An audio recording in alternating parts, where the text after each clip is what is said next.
And there's a line that you had to be very careful of even if my affection for Priscilla was just on a human level, you had to be careful how you expressed that, where it didn't cause jealousy. He waited nearly half a century before saying a word. At 85, his voice trembled as he began. People think they knew him, he said, but the truth is, even Elvis didn't always know himself. He wasn't a journalist or a fan chasing stories. He was there, inside Graceland, guarding the gates, holding the secrets no one wanted to believe existed. For decades, he was the wall between Elvis Presley and the world outside. And in that silence, he carried the weight of things no man should carry alone. He'd seen the bright flashbulbs, the gold suits, the screaming crowds. He'd watched as women fainted and men tried to touch his shoulder as if Elvis was more myth than flesh. But he'd also seen what happened when the lights went off, when the crowd disappeared and the king of rock and roll was just a lonely man pacing the halls of his own mansion, trying to escape himself. The confession didn't come out of anger or revenge. It came out of exhaustion. He was tired of watching documentaries that painted a fairy tale, tired of hearing people talk about Elvis as if he were some perfect hero who lived and died under the glow of fame.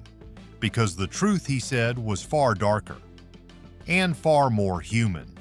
He remembered one night in 1976, long after the fans had gone home. The house was quiet except for the hum of the air conditioner and the faint echo of gospel music from Elvis's record player.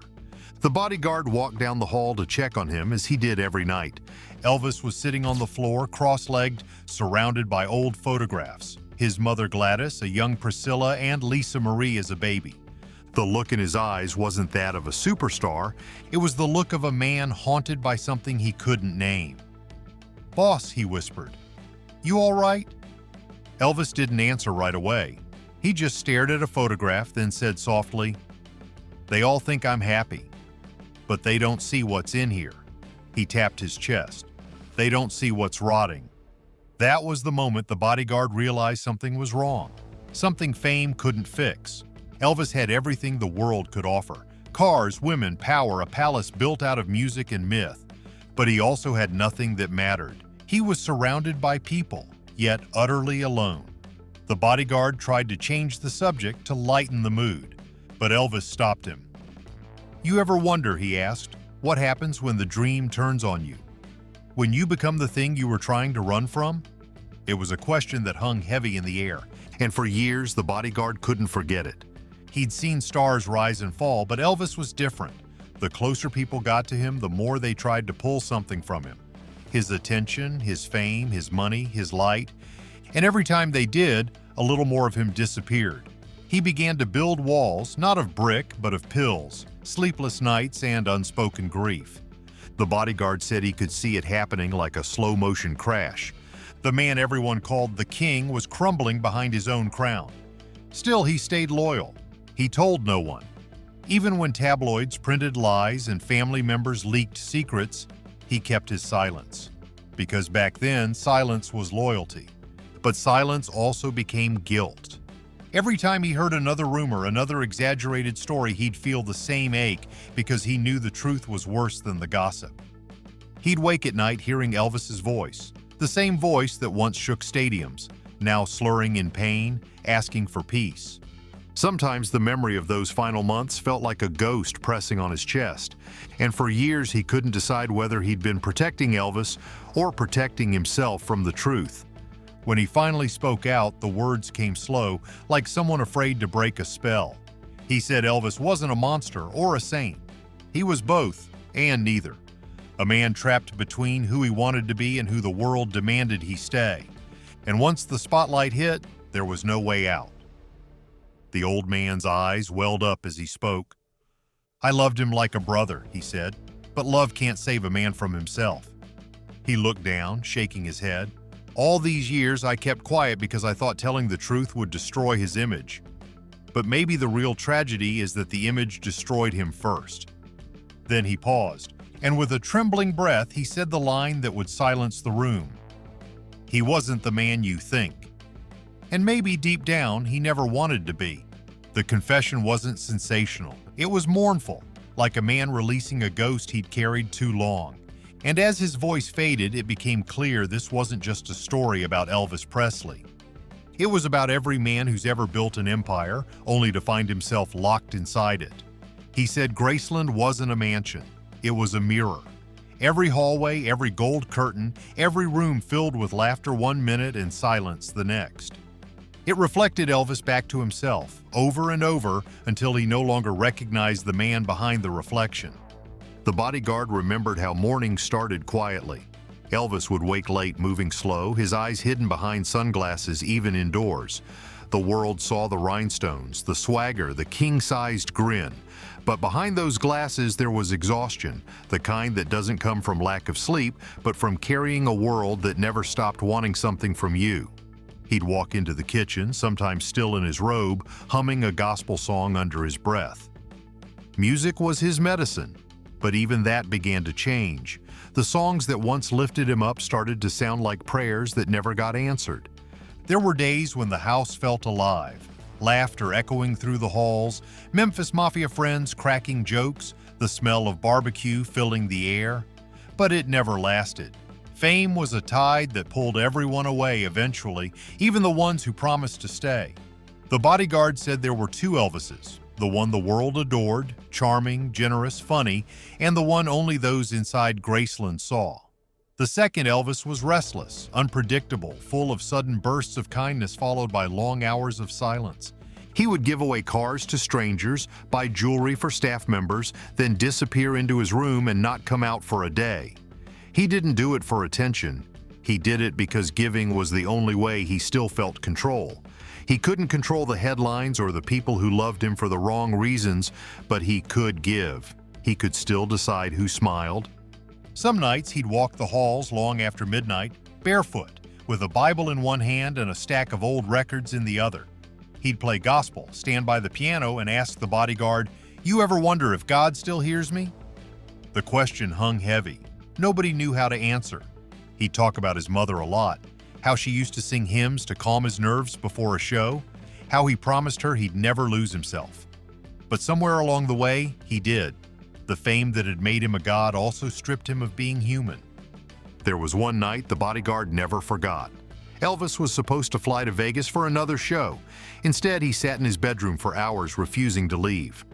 "They'll get their show," he said, "but what do I get? Another piece of me gone?" When the bodyguard tried to remind him of the fans waiting, Elvis snapped, not in anger, in heartbreak. "I gave them everything," he said quietly, "and they still want more."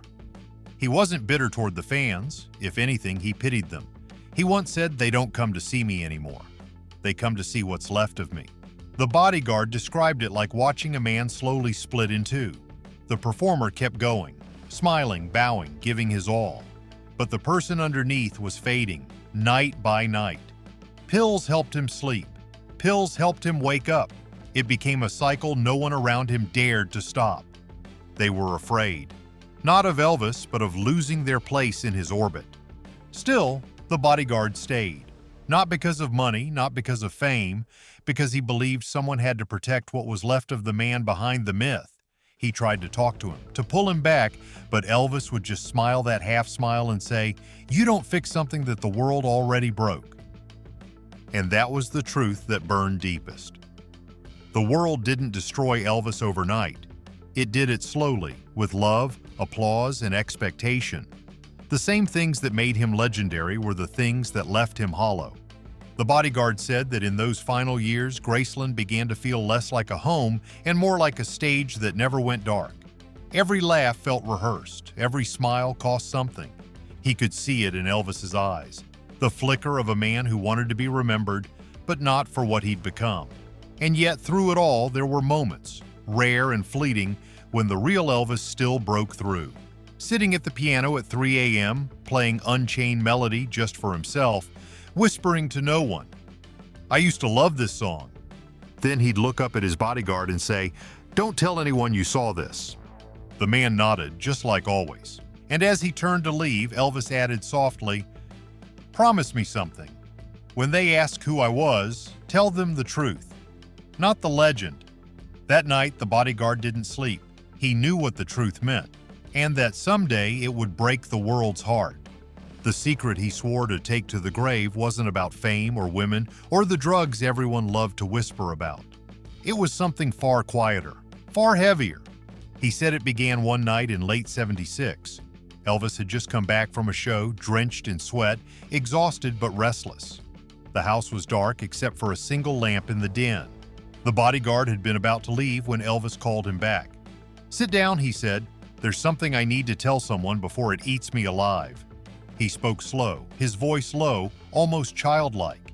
He said he'd been having dreams, strange, vivid, almost prophetic dreams, where he saw his own funeral. He saw people crying, women fainting, but no one truly mourning him. "They'll cry for the image," he said, "not the man." He paused, eyes distant. "You know what scares me most? I don't think God's gonna recognize me when I get there."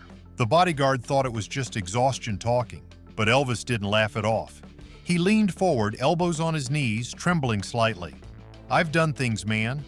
I've lied. I've pushed people away. I've been cruel when I didn't mean to be. And the worst part, I've been pretending to be someone I ain't for so long, I forgot who I am." The room was silent, just the faint hum of the air conditioner and the soft crackle of a record still spinning. Then Elvis looked up and said the words that haunted the bodyguard for the rest of his life. "If anything happens to me, don't let them say I was happy. Don't let them tell that lie," he promised. But keeping that promise turned out to be the hardest thing he'd ever done, because after that night, everything started to unravel. Elvis became unpredictable. One moment spiritual, praying and reading scripture, the next buried in a fog of pills, muttering that he couldn't sleep without them. He told his bodyguard that music no longer healed him. It hurt him.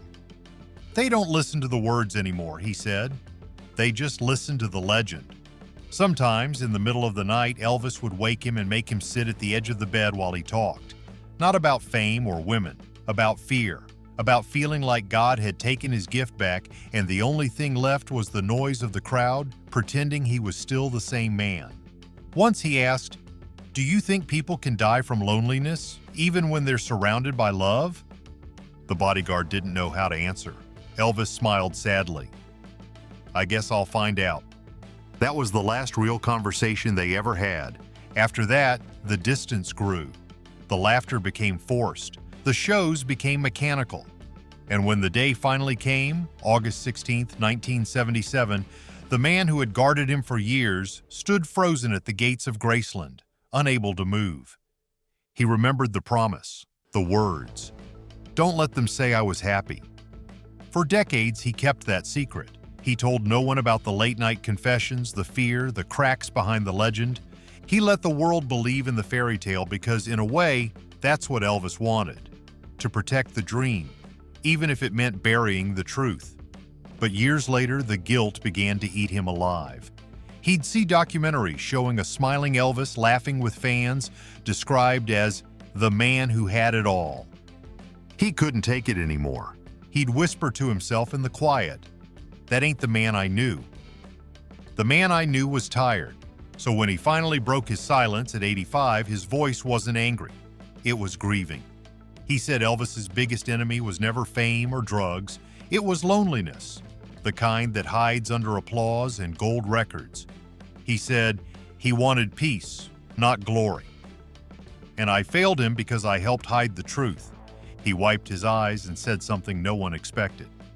Elvis didn't die because of what he took. He died because of what he carried. He looked up, his voice breaking. I see his face every night. The world called him the king, but to me, he was just a man asking to be seen. He took a long pause, his voice trembling as he repeated the line one last time, almost to himself. He wasn't who they thought he was, but maybe he was closer to who we all are, lost, afraid, and just trying to find a way back home. He's 85 now. His hands shake when he talks, his memory sometimes fades, but the one thing that never leaves him is Elvis. Not the concerts, not the fame, not the myth, the man. He said it started haunting him after the funeral. The headlines, the songs, the fans lighting candles outside Graceland, it all felt wrong. They were mourning a dream, he said, but the man they buried, he'd been gone long before that day. For years, he couldn't walk down Beale Street without someone stopping him. "You worked for Elvis?" they'd ask, eyes wide with nostalgia. He'd smile, nod, and say what he always said, "Yes, sir. I worked for him."